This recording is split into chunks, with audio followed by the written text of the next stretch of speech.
Personnel assigned to NORAD's Northeast Air Defense Sector expected a challenge on September 11, 2001, but it wasn't the one they got. They were participating in an exercise called Vigilant Guardian, which was designed to run a number of scenarios, including bombers coming over the horizon from the former Soviet Union, and also a traditional hijacking, which involves politically motivated perpetrators who commandeer an airliner and take it to a Cuba-like island and demand asylum. So as this exercise is in progress, meanwhile, the FAA starts dealing with some stuff that's irregular. Specifically, at 8:19 Eastern Daylight Time, Betty Ong, who's a flight attendant on American Airlines Flight 11, calls the American Airlines reservation desk to report that the flight had been hijacked. At 8:21, Flight 11 turns off its transponder. A transponder relays altitude and other information to controllers. At 8:24, one of the controllers hears over the radio what he believes later was the voice of the hijacker, Mohammed Atta. We have some planes, just stay quiet and you'll be okay. We're turning to the airport. Nobody move. Everything will be okay. If you try to make any move, you'll injure yourself and the airplane. Just stay quiet. Now, the first indication to the military that something's wrong is when the FAA calls the Northeast Air Defense Sector and relays that American Airlines Flight 11 has turned off its transponder and that they believe the airplane has been hijacked. That phone call was taken by Jeremy Powell, who was a 31-year-old New York Air National Guard tech sergeant at the Northeast Air Defense Sector in Rome, New York. So they were participating in the Vigilant Guardian exercise. Here's what that call sounded like. Huntress weapons, Sergeant Powell.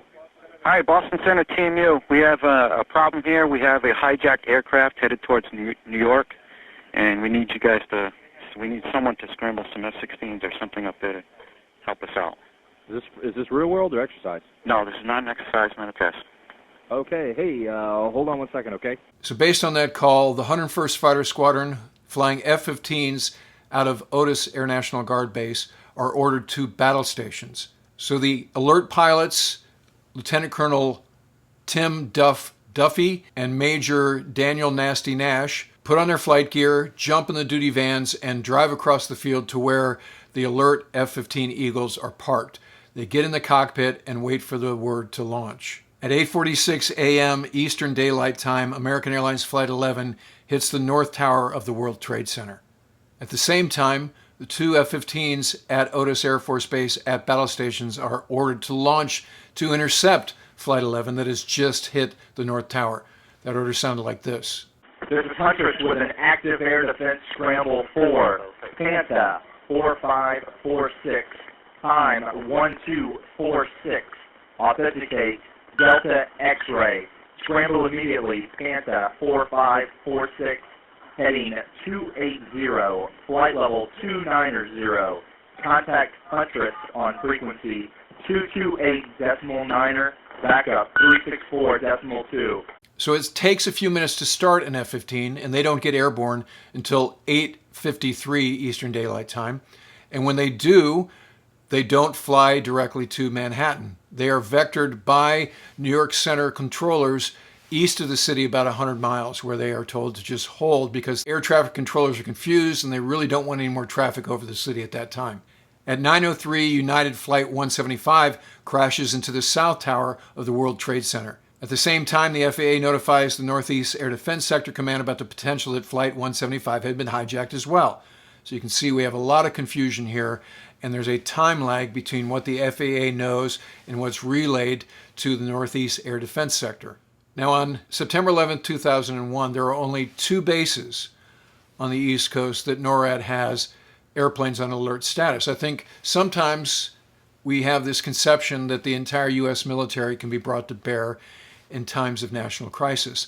On this day, the first wave consisted of 5 airplanes, 2 Eagles and 3 F-16s. Those F-16s were based at Langley Air Force Base. They were part of the 121st Fighter Squadron. And 6 minutes after United Flight 175 hits the South Tower, they are given the order to go to battle stations. So the same drill. They leave the ready room, get their flight gear on, and drive to their jets and sit in the cockpit and wait for the order to launch. At 9:13 a.m., the F-15s that had been holding east of New York City are given the order to vector inbound. They arrive over Manhattan at 9:25 Eastern Daylight Time, 22 minutes after United 175 has hit the South Tower. Now, meanwhile, at 9:24, based on a bogus contact that they believe is headed for Washington, D.C., what is later known as Phantom Flight 11, they launched the alert F-16s out of Langley. Okay, American Airlines is still airborne. 11, the first guy, he's heading towards Washington. Okay, I think we need to scramble Langley right now, and I'm gonna take the fighters from Otis and try to chase this guy down if I can find him. He's heading towards Langley, or I should say Washington.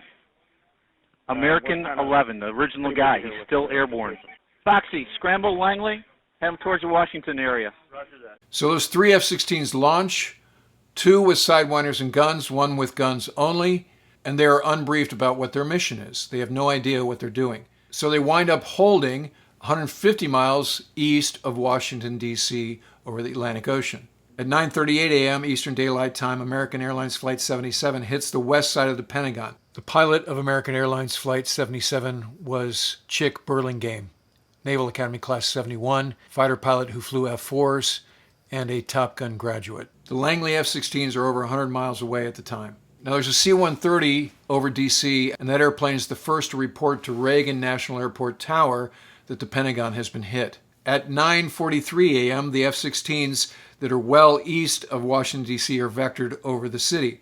At 9:53, they arrive overhead and establish a cap station. At 10:03 a.m. Eastern Daylight Time, United Flight 93 crashes into a field in Shanksville, Pennsylvania, before the air defense authorities even knew it was hijacked. The nearest fighter was over 100 miles away. Now, there's been some confusion because, as we remember, the president was not in the White House when this went down. He was reading a book to some school children in Florida. And between President Bush and Vice President Cheney, there were some demands from NORAD for authority to fire. They finally authorized permission to fire. The ROE is unclear, though. And because NORAD is afraid of an accidental shoot-down, they don't relay that authority to the pilots who were airborne at the time. So as the morning went on, there was more confusion. That's sort of the theme of the day. And other waves of airplanes launched, both out of Otis and Langley. There were tankers airborne, and they established cap stations both over D.C. and over New York City. And they maintained those for several days. And one of the stories that emerged out of the D.C. Air National Guard was that the skipper of one of the squadrons, Lieutenant Colonel Mark Sasseville, and his wingman, Lieutenant Heather Penny, call sign Lucky, launched without any weapons with the intent to ram an airliner if they had to. Some months later, NORAD leadership had to testify in front of the 9/11 Commission, and their testimony caused some controversy because their timeline was different than that had been recorded as a function of radio transmissions and other log books and everything else. Specifically, and I'm talking about NORAD leaders Colonel Scott and Major General Arnold, testified that they launched the Langley fighters at 9:13 in response to the threat that American Airlines Flight 77 posed. But what we know from the transmissions that we heard was those fighters were launched based on the Phantom Flight 11 target, not Flight 77. So Colonel Scott testified that they launched in response to Flight 77, and that would also give them time to react to Flight 93. But the times that he gave in testimony were bogus. For instance, he mentions that they started tracking Flight 93 at 9:16 a.m. Eastern Daylight Time, but Flight 93 hadn't even been hijacked at that point. And Major General Arnold also said the following during testimony, quote, "It was our intent to intercept United Flight 93. I was personally anxious to see what 93 was going to do, and our intent was to intercept it. We launched the aircraft out of Langley to put them over the top of Washington, D.C., not in response to American Airlines 77, but really to put them in position in case 93 were to head that way." And again, that's bogus in that the time he states, 9:16, the airplane hadn't been hijacked. And in fact, the Northeast Air Defense Sector wouldn't get word for another 51 minutes that 93 existed. And by that time, it had already crashed. Members of the committee were so displeased with that testimony that they actually threatened to turn it over to justice, but that never happened. Meanwhile, as a function of that testimony, which gave the impression that the fighters could have made the intercepts, a conspiracy theory hit the internet that Flight 93 had been shot down.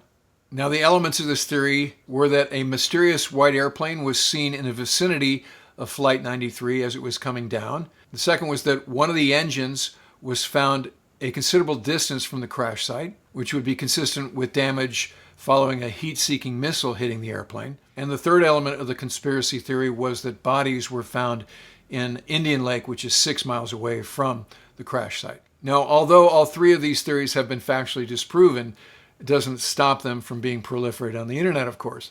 Specifically, the white airplane they talk about in the vicinity of the airplane coming downhill was a Dassault Falcon 20, a business jet that was landing at nearby Jonestown Airport, and was asked by the air traffic controller to check out the wreckage and pinpoint the crash site, which the pilot did, and then went on and landed at that civilian field. The second element about an engine being found some distance away from the crash site is a mangling of the fact that the fan section was found 300 yards away from the main impact site, which mishap investigators have said is consistent with the way that the airplane hit the ground. And the third element about the bodies being found 6 miles away in Indian Lake has been rejected outright by the Somerset County coroner, who said that all the human remains were found within a 70-acre radius around the crash site. And then the internet also conjured up an F-16 pilot from the South Dakota Air National Guard who they said shot the airplane down. That pilot will not confirm or deny because he doesn't want to give any validity in a denial to this theory. Actually, what this pilot did allow was he took a two-seat F-16 west to pick up an FAA official and fly him to New York City to assist with the investigation that was starting up out there. So much for the Flight 93 was shot down conspiracy theory. Again, none of this will stop the internet from going on about it. So what are the main lessons learned here? Obviously, there was a lot of confusion. We shut some barn doors after the horses were out. For all of our tactical aviation might, our posture did nothing to stop the terrorists from flying into their intended targets, with the exception of the one, United Flight 93. They crashed in the field in Pennsylvania due to the bravery of a group of passengers. And this is based on things that they heard over the radio, the "let's roll" transmission. Unfortunately, they were unable to keep the airplane flying, but they did prevent it from hitting its intended target, which authorities believe was the Capitol. So that was a big save by those brave passengers on Flight 93. So some changes have been made. In fact, that tech sergeant that took the original phone call from the FAA there at the Northeast Air Defense Sector was quoted as saying the following with respect to where the system has improved. Quote, "Back then, the primary focus was that we were looking out at people coming to attack us from the outside. We really weren't focused on the inside. Now our computer systems are bigger and better. Everything the FAA sees, we see. We are much more actively involved in the identification of all aircraft in the United States. We really didn't have to talk to various air traffic control center supervisors. Now we have instant lines with everybody." So that comm chain that we saw was slow and mostly inaccurate on 9/11 should be remedied now by the fact that everybody's looking at the same data and they have instant comms between the two agencies at all times. Now, of course, the U.S. military got a measure of payback on October 7th when we started strikes in Afghanistan against Al-Qaeda and Taliban targets. These were done primarily by F-14s and F-18s off of aircraft carriers based in the North Arabian Sea because the Air Force had not established a land-based footprint yet. And then some years later, SEAL Team 6, of course, was able to take out bin Laden as part of the Abbottabad raid. For my opinions on the rest of the war in Afghanistan, please check out my Ward at War episode. The other thing I'll mention that on 9/11, I was teaching at the Naval Academy. I had just finished a lecture with some first-class midshipmen, seniors, who were about to get their commission some months later and enter the fleet. And the basis of my remarks was that unlike the academy, where the schedule is very rigid and their lives are pretty predictable, what I said was when you get to the fleet, your lives are going to be anything but predictable. And as an example, I told them a sea story of my 1995 deployment aboard the USS America when I was the operations officer for Fighter Squadron 102, the Diamondbacks. So we transited the Atlantic. We thought that this was going to be what you call a love boat cruise, which is a lot of port calls, maybe some cool bilateral exercises with our NATO partners, but sort of your usual Mediterranean type of deployment. However, when we got near lodges on the eastern side of the Atlantic, we got word that we needed to sortie to the Adriatic because the carrier that we were relieving had started dropping bombs on Sarajevo. They were trying to break the Serbian siege of that city. So that's what we did. We made best speed for the Adriatic and wound up fighting that war for some weeks afterwards. Nothing in the fleet goes as planned. That was my point. And little did I know how right I was as I walked out of that lecture back to my office, and my wife called me and told me that the first airplane had hit the North Tower. And the rest is the history that any of us who were alive at that time remember very well. So when I hear the term never forget, I think of this image. This is the USS John F. Kennedy pulling into New York City for Fleet Week 1998. This was actually my final at sea period during my career. I was the Air Wing Operations Officer for CAG-1. We flew aboard a few F-14s to do an air power demonstration for some of the prominent citizens of New York City that had flown aboard. And then we were hosted by the good people of New York for 6 days around Memorial Day in 1998. It was a fantastic time and a great way to end my seagoing Navy career. So on 9/11, let's remember those who lost their lives. And let's vow to be vigilant so we never have to endure that level of tragedy again. All right, that'll do it for this episode. If you're a first-time viewer, please ring the bell and become a subscriber. Give me the likes and the comments. If you'd like to help support this channel, please consider using the super thanks. Hit the heart icon with the $sign below, or become a patron at patreon.com/WardCarroll. Check the links below for merch, t-shirts, and coffee mugs, and where to order the Punks Trilogy, being reissued by the Naval Institute Press. When you order, use the subscriber discount code of PUNKYT, PUNKYT, for a 10% discount. And as always, I look forward to talking to you again very soon.